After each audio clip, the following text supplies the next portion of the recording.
Saya waktu itu bukan sebagai petugas stadion lagi. Saya mengarah ke petugas medis. Kenapa petugas medis? Saya nggak bisa ngitung waktu itu dengan teman saya almarhum Mas Mukti itu. Oh iya. Jadi yang kena lemparan saya nggak tahu itu dari mana. Yang penting saya bawa, saya bopong, saya potong rambutnya, saya kasih betadine, saya tutup. Itu darah di lantai itu banyak sekali. Wanti lagi datang, lagi saya potong, saya kasih betadine, itu puluhan.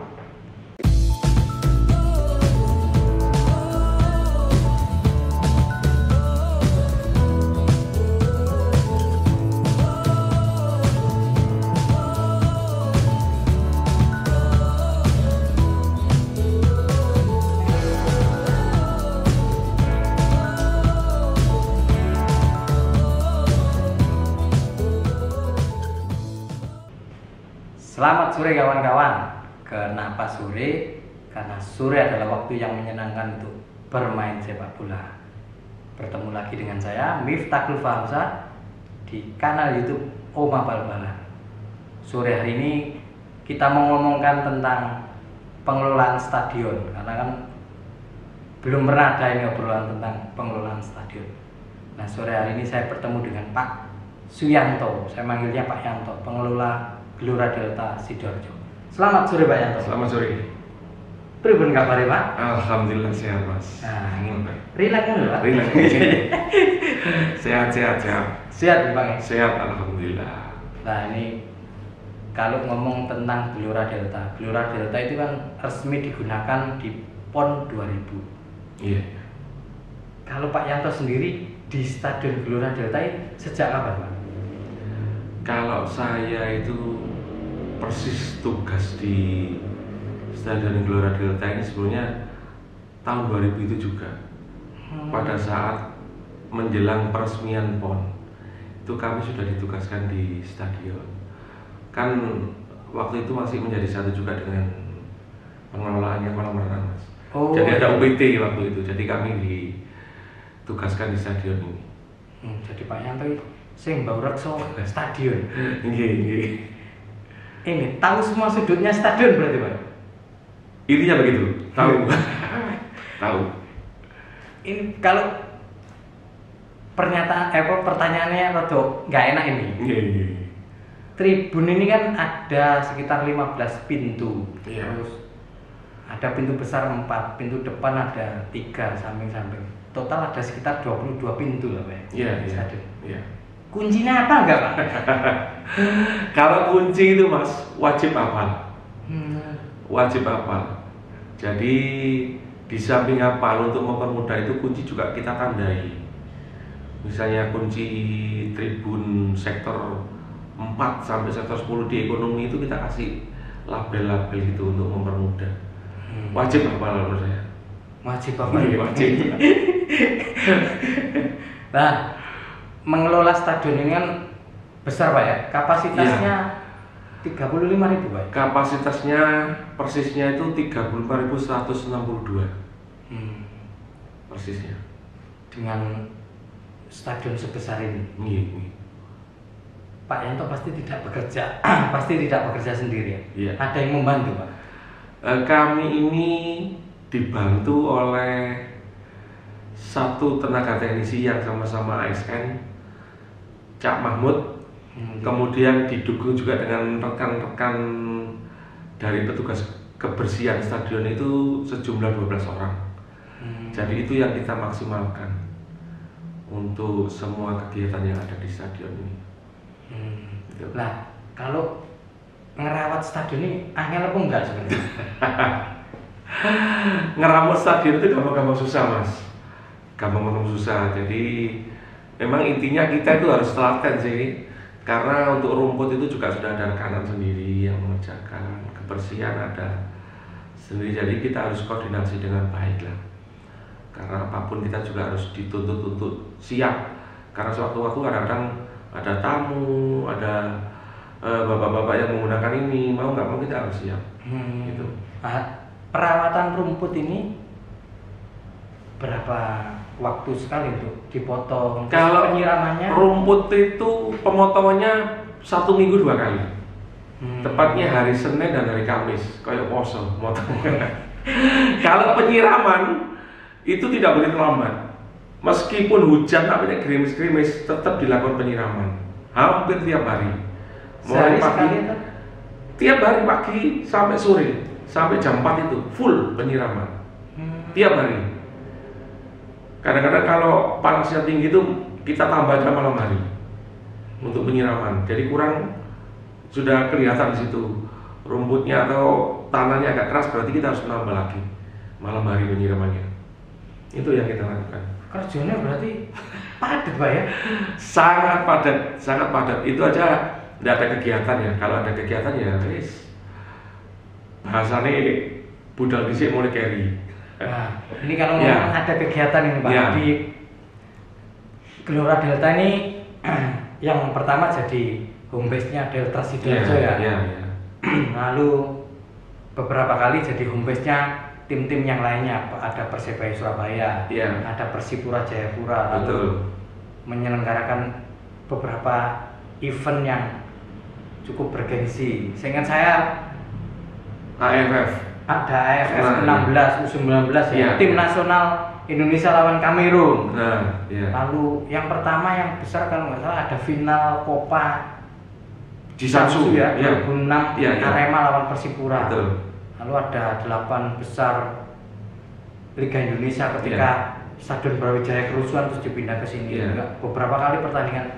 Nah, Pak, kalau menghadapi pertandingan seperti itu Pak, sebagai pengelola apa Pak yang dilakukan? Yang disiapkan yang? Ya intinya pada saat event-event besar seperti itu Mas, kita itu kan yang jelas koordinasi dengan pihak Panpel. Itu yang pertama kita lakukan. Nah, Panpel ini kan juga sudah melakukan koordinasi dengan pihak kepolisian. Tapi kami selaku petugas ini banyak menyiapkan pada hal-hal yang bersifat dengan pertandingan. Misalnya persiapan lapangan itu bagaimana. Karena biasanya H-1 kan ada official training gitu Mas.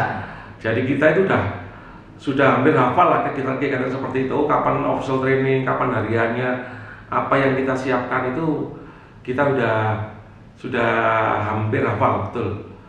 Yang terpenting adalah apa yang disampaikan oleh Panpel, kemudian itu yang harus kita laksanakan. Karena sama-sama dalam hal teknis, Panpel itu yang melaksanakan, kami yang menyiapkan. Itu sih intinya. Pertandingan besar pertama yang dihadapi itu Pak ya, final Copa 2006 itu Pak. Iya. Yang paling besar ya pertama. Iya. Nah, waktu menghadapi pertandingan besar ini rasanya apa Pak? Kalau Copa 2006 itu kan setelah kerusuhan di Tambak Sari. Betul. Apa Kak? Deg-degan. Kalau deg-degan itu jelas. Jadi apalagi kita yang tadi di sini tuh tim besar yang punya supporter yang sangat fanatik, itu otomatis kita sport jantung juga. Yang pertama itu bahasa saya ya, kalau selaku pengelola bal-balan ini penontonnya terlalu banyak, kita malah sumpek Pak. Sumpeknya kenapa? Karena nanti dari pihak keamanan Panpel itu Pak, nanti pintu sana sudah ditutup karena sudah maksimal penontonnya. Di sisi lain Pak, nanti ada yang dibuka lagi karena ini masih banyak penonton yang belum tertampung. Lah, ini kan kadang-kadang memicu kerusuhan. Nah, disitulah kita mulai spot jantung bener itu. Disitulah. Belum lagi kita kadang-kadang kalau sudah penonton yang di luar masih penuh, di dalam penuh, kita keliling lapangan aja butuh waktu yang lama.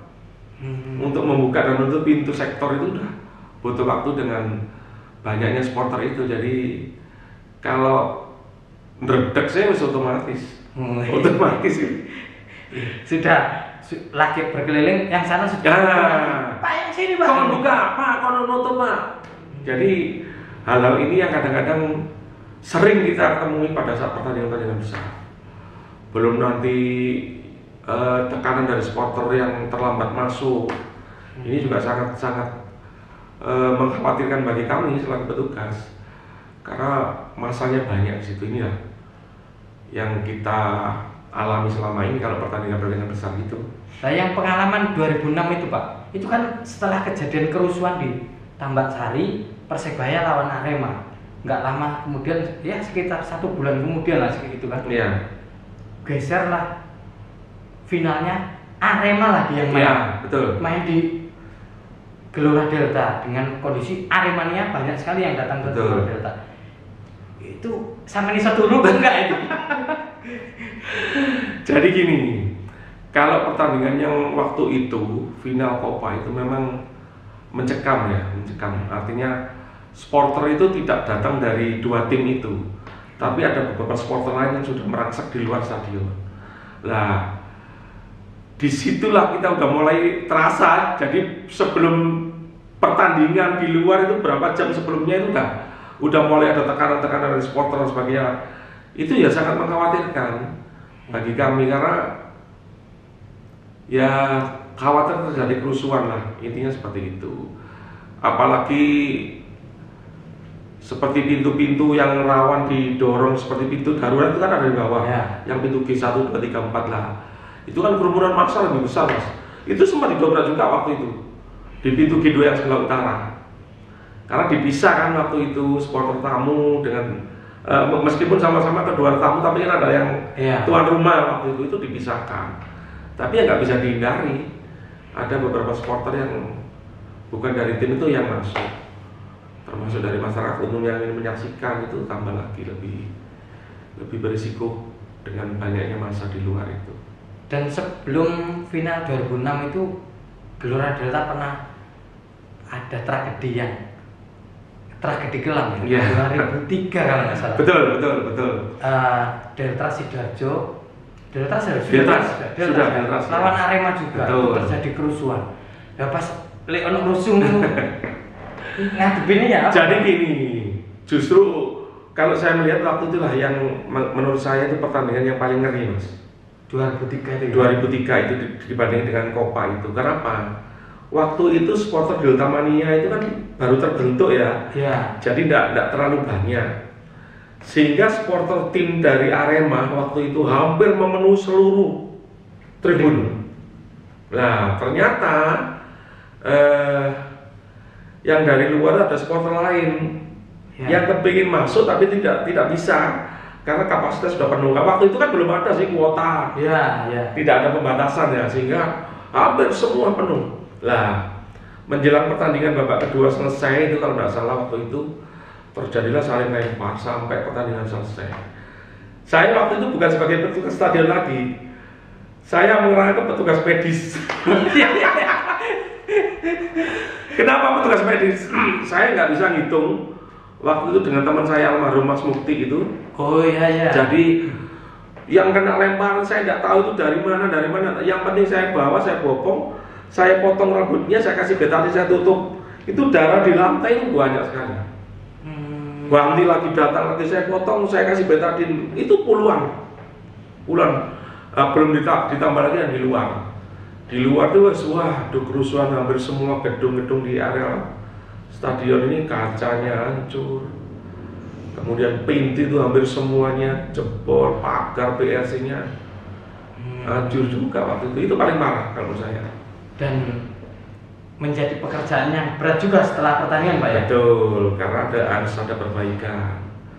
Nah, perbaikan itu kan juga dituntut lebih cepat karena akan pertandingan berikutnya. Itu yang harus dilakukan. Nah, ketika ya pertandingan besar. Iya. Ya memang banyak pertandingan besar di sini kan. Iya. Nah, kalau pas tim nasional main, Pak. Ini kan mempertaruhkan nama bangsa, wajah bangsa. Ya, di sini pernah AFF 16 juara di sini. Iya. AFF 19 juara eranya Evan Dimas. Juga pernah timnas senior Indonesia Kamerun. Iya. 15 atau 16 ya? Saya juga agak lupa. Iya. Nah, ketika yang main tim nasional Pak, persiapannya sama atau lebih ekstra? Pada intinya kalau persiapan itu kita tidak beda-bedakan ya antara timnas atau tim-tim Liga 1-2. Hanya saja kalau timnas ini kita banyak antisipasi pada persiapan menghadapi antrian tiket. Antrian tiket kalau pada saat pertandingan dan sebagainya pada intinya sama.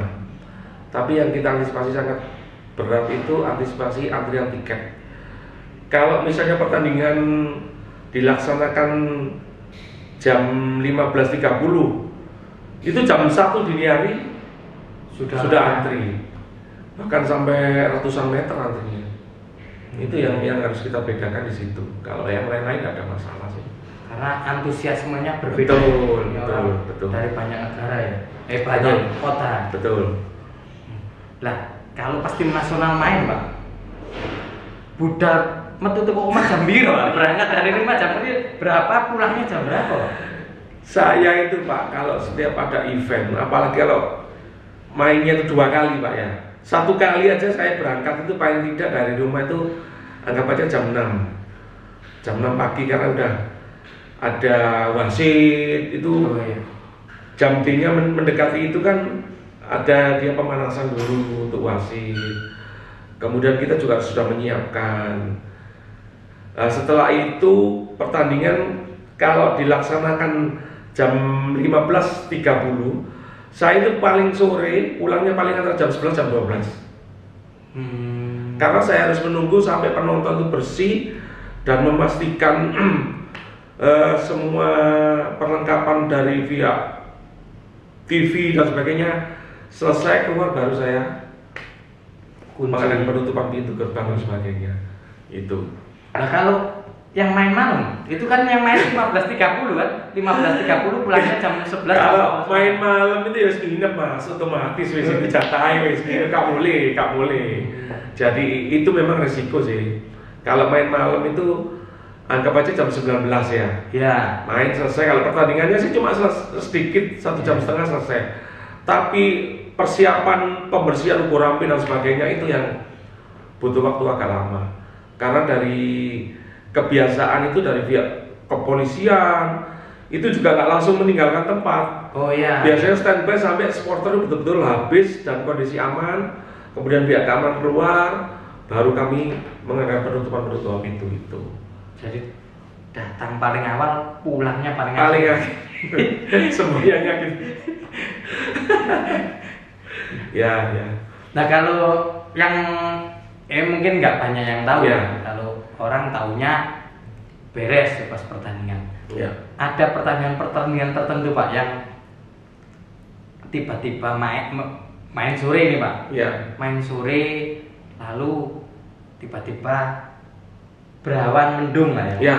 Kan itu harus ada persiapan lampu ya. Betul. Proses menyalakan lampu ini mungkin nggak banyak yang tahu. Ngerti ini kan kadang-kadang stadionnya di Paidu. Iya. Biar stadion. Nggak muruk-muruk. Iya. Kalau proses begitu butuh persiapannya gimana Pak? Waktu untuk menyalakan lampu. Jadi gini, kalau lampu itu kalau pertandingan normal, kita kan selalu berkoordinasi dengan panpel plus pengawas pertandingan. Iya. Jadi kalau normal itu biasanya memasuki babak kedua, lampu itu kita sudah nyalakan. Masuk babak kedua itu kita sudah nyalakan sampai pertandingan selesai, plus biasanya 15 sampai 30 menit itu kondisi stadion masih nyala sambil menunggu penonton keluar. Tapi kalau kadang-kadang itu pertandingan masih baru berjalan babak pertama, kemudian situasinya mendung dan sebagainya, tetap kita menunggu instruksi dari pengawas pertandingan. Sama panpel biasanya langsung koordinasi, kita dipanggil, Pak situasinya seperti ini, genset dinyalakan. Nah itu baru kita tidak bisa langsung pertama menyalakan genset karena kapasitas genset kita itu kan 500 kVA, jadi butuh banyak bahan bakar dan sebagainya. Itu yang harus kita siapkan benar-benar, jangan sampai pada saat menyalakan kita nggak bisa membakar dan sebagainya. Jadi kita menunggu instruksi dari pengawas pertandingan dan panpel. Pernah kejadian? Pernah. Nggak nyala-nyala atau apa? Tiba-tiba mati? Kalau tiba-tiba mati enggak. Waktu itu kita final U19 waktu lawan Malaysia. Itu kan lampunya sempat drop, tapi tidak lama. Itu yang eranya Evan Dimas? Iya, Evan Dimas kalau nggak salah waktu itu 2019 ya. Iya. 2018 itu lampu kita waktu final itu drop, Panpel itu semuanya dari PSSI, Pemprov maupun itu datang ke kami. Dikira ada sabotase dan sebagainya. Pada waktu itu kita menggunakan 2 genset 500 kVA kali 2 disinkron. Ternyata ada sedikit treble-nya sehingga lampu itu berkurang pencahayaannya. Waktu itu kalau tidak salah adu penalti kalau tidak salah waktu itu. Oh ini berarti bukan eranya Evan Dimas ini. Evan Dimas itu tahun berapa sih? 2013 ya? Oh iya, bukan berarti 2019-nya. 2018. 2018 Mas. Nah, setelah itu selesai diadakan evaluasi oleh Panpel, kemudian dari pengurus PSSI, kemudian dari PLN juga dipanggil. Padahal waktu itu listriknya menggunakan genset. Oh iya. Nah, kita full tidak menggunakan PLN tapi genset. Ternyata dari teknisinya kita panggil juga, kenapa bisa terjadi seperti itu. Ternyata ada sedikit kendala di filter. Filternya genset itu kotor dan sebagainya, sehingga ada perbaikan langsung pada malam hari itu. Besoknya kita siap pertandingan lagi. Gitu. Pas ngerti mati terus KB nyerang, maksudnya semua datang ke Pak Yanto itu. Ya konfirmasi, kini opo kok iso ngene?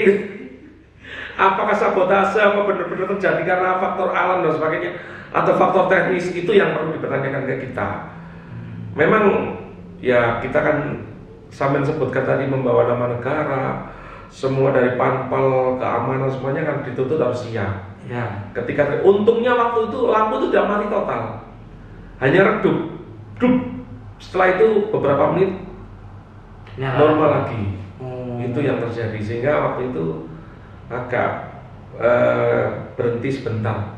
Tapi alhamdulillah udah teratasi waktu itu. Itu jadi pengalaman yang bisa dulu, Pak. Pengalaman yang sangat luar biasa itu. Ngerdetok di sini Mas kalau ini. Ini kita jadi tahu kan karena ya biasanya teman-teman supporter, pemain itu lampu nggak nyala-nyala, ternyata nggak semudah itu. Betul. Butuh waktu Pak ya. Butuh waktu. Menyalakan gensetnya menuju lampu itu butuh waktu juga ya. Iya. Jadi kita selaku petugas teknisi itu kan sudah ada yang standby di genset, kita tinggal koordinasi saja. Sekali lagi kalau normal itu udah tahu lah, petugas teknisi kita calling aja. Naik lampu, sudah nyalakan. Lah misalnya lampu itu dinyalakan jam 17.00. Jam 17 kurang seperempat, 16.45 kita udah nyala genset itu. Pemanasan dulu. Baru persis jam 17.00 naik lampu. Begitu juga mematikan, kita nggak bisa selesai pertandingan langsung mati, tidak. Kadang-kadang ada pemain tim itu yang masih di lapangan beberapa jam.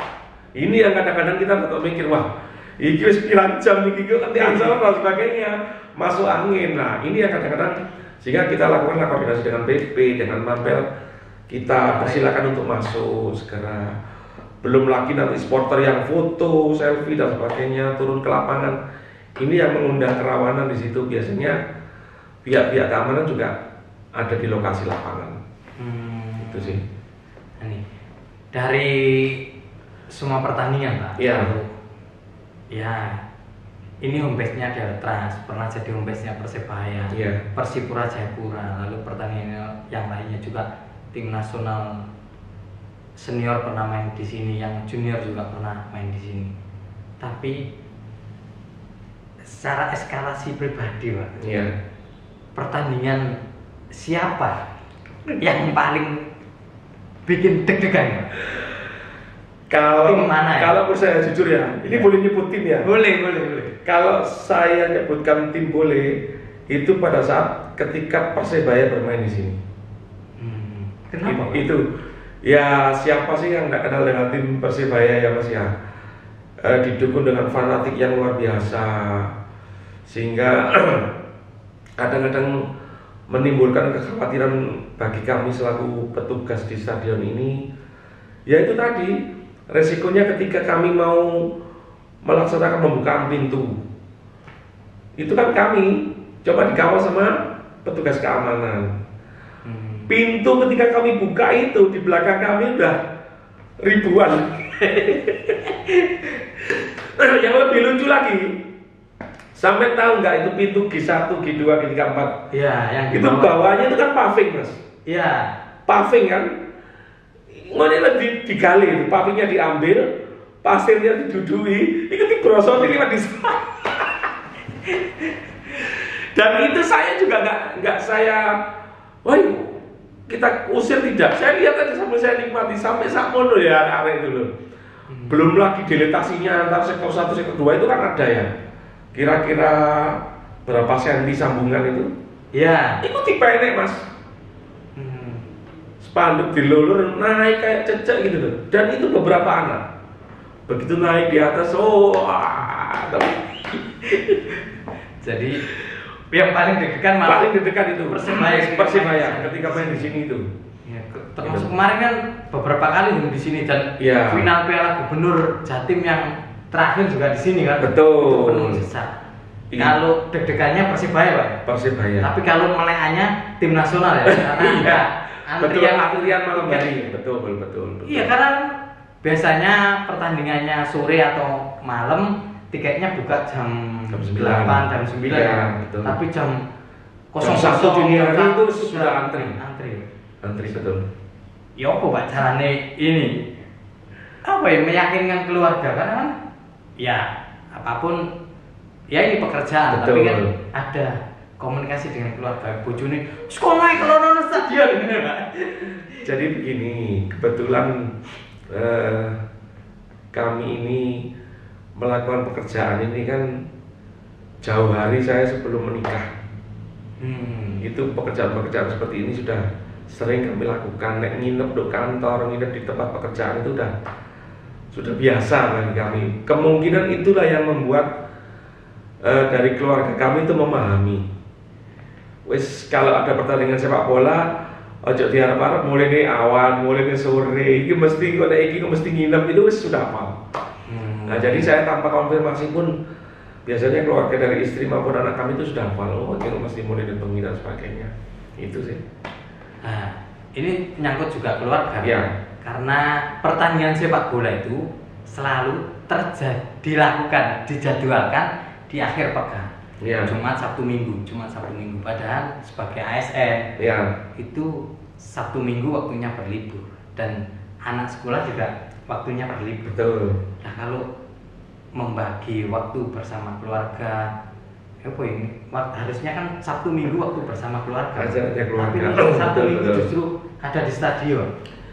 Iya, jadi kadang-kadang itu manusiawi ya mas ya. Kadang-kadang bahasa Jawa ini harus ngulo. Walau rek entek kayak pegawaian tok kapan untuk orang itu memang kadang-kadang muncul sih. Tapi kami ini sederhana menyikapi itu. Biasanya itu kami kumpulnya dengan anak, kebetulan istri saya itu kan juga seorang PNS. Jam kerjanya juga hampir sama sih, Sabtu Minggu kadang-kadang juga libur. Kumpulnya apa sih? Yang kami tanamkan ke keluarga kami itu biasanya itu kami itu kalau pas ada jadwal libur minggu atau kapan meskipun tidak bersamaan itu kita usahakan biasanya ayo masak sing bisa dimakan bareng-bareng lah. Pada saat itu kita berkumpul dengan anak istri kita makan bareng, tapi tidak makan di rumah, kita bawa bekal misalnya tengok-tengok di dekat tambak sambil mancing. Itu yang kita manfaatkan waktu untuk mengisi setelah terpakai fokus di pekerjaan itu. Ya karena ya itu tadi stadion itu justru di hari betul. Orang lain libur malah kita malah bekerja. Ya. Nah Pak kalau ya ini teman-teman jadi tahu kan bahwa mengelola stadion itu tidak semudah itu. Makanya kan protes-protes ya untuk dipikir didi. Nah Pak kalau dari banyak pertandingan yang paling berkesan tadi ada yang paling mencekam kan ketika Deltras Arema kerusuhan 2003. Betul. Lalu yang paling melekan, paling nggak bisa ditinggal harus sampai standby di sini karena tim nasional main di sini ya karena ada antrian tiket. Kalau yang bikin deg-degan, nah ini kan ternyata Persebaya. Tapi pertandingan yang paling berkesan selama Pak Yanto dari tahun 2000 sampai 2023 ini, yang paling berkesan mana Pak?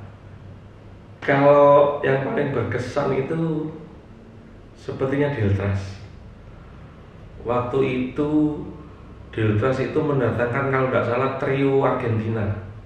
Pernah waktu itu ya. Pronito lah. Disitulah kita itu mulai betul-betul total seneng ke tim sepak bola itu pada saat itu. Kenapa? Karena waktu itu di sini itu baik pertandingan maupun latihan Deltras itu menggunakan stadion GDS. Jadi ketika tim itu H-1 official training, nah sebelumnya itu kan ada latihan tim biasa ya. Lah itu teman-teman supporter Delta Mania, ayo Pak, lama dikunci kabeh kok sing nonton nang kene dikon ndekek sumbangan sukarela. Terkumpul duit sing akeh Mas waktu itu di luar dugaan.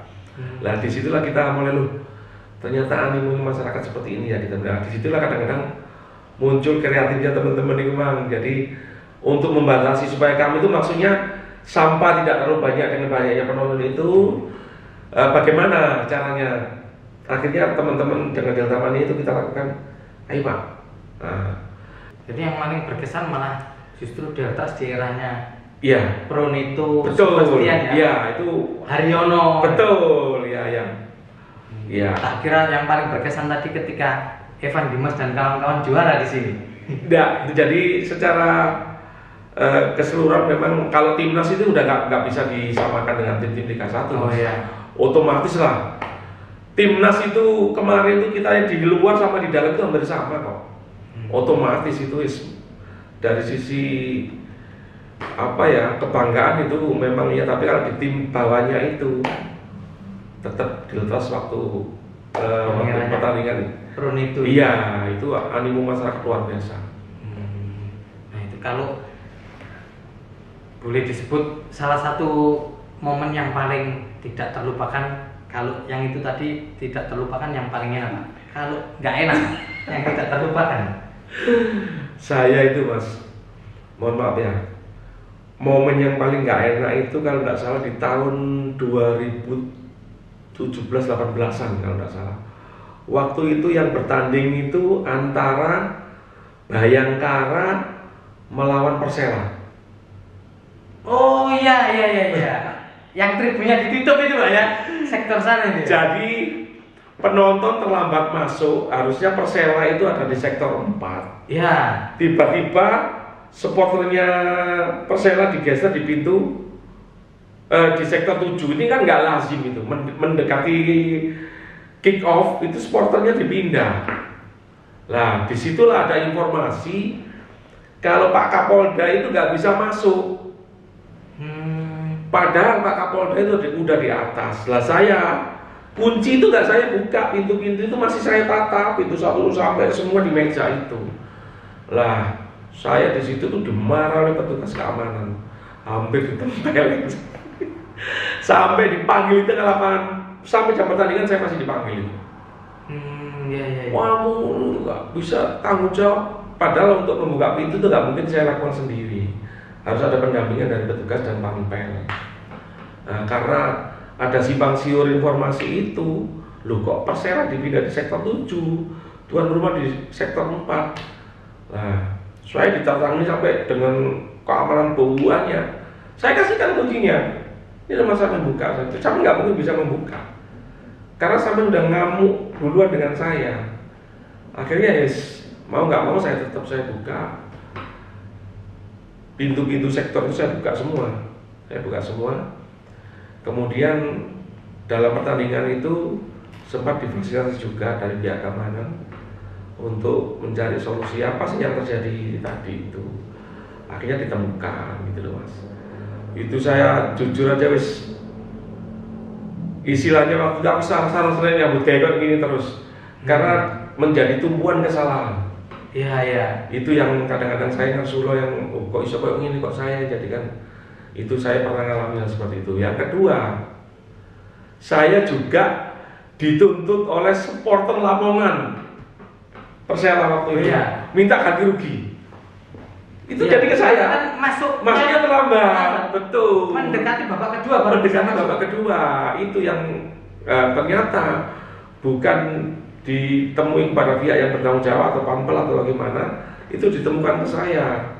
Sehingga waktu itu saya didatangi dengan banyak supporter dari Lamongan itu untuk meminta tanggung jawab saya karena lalai dalam membuka pintu itu, gitu. Sehingga saya juga heran kok ke saya ini larinya.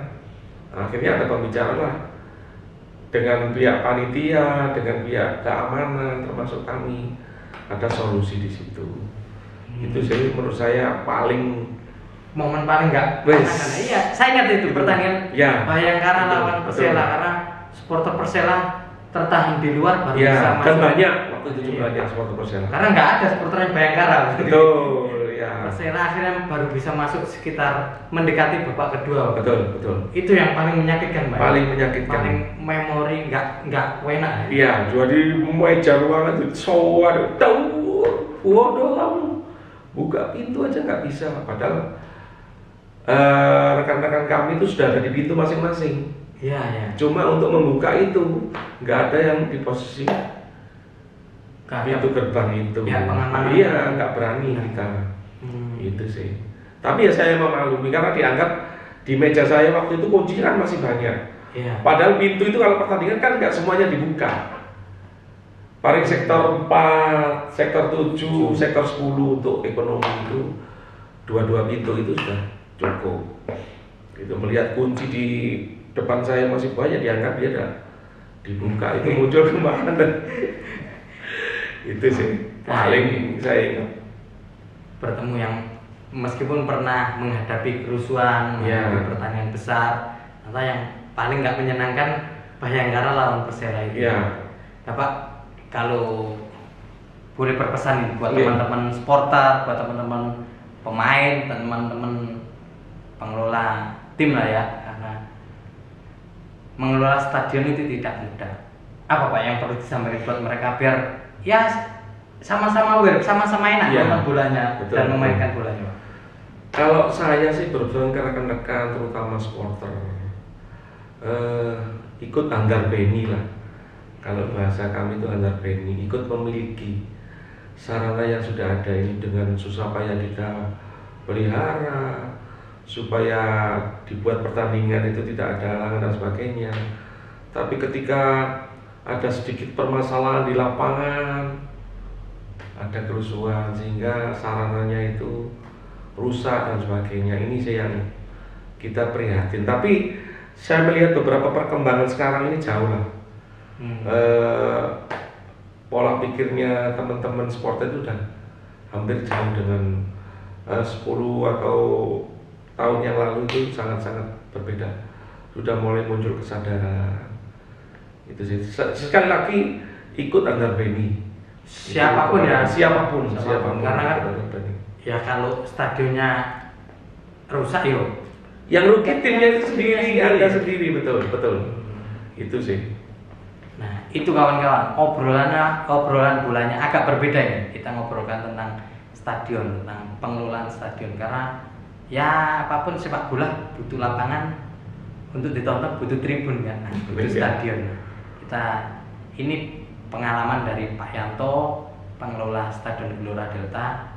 Mungkin pengalamannya nggak akan jauh berbeda dengan pengelola stadion yang lainnya. Jadi buat teman-teman supporter manapun, ya seperti Pak Yanto bilang, ikut memiliki stadion. Kalau teman-teman Persela ya ikut. Betul. Bahwa Surajaya itu rumahnya. Teman-teman Bonek, bahwa GPT itu rumahnya. Betul.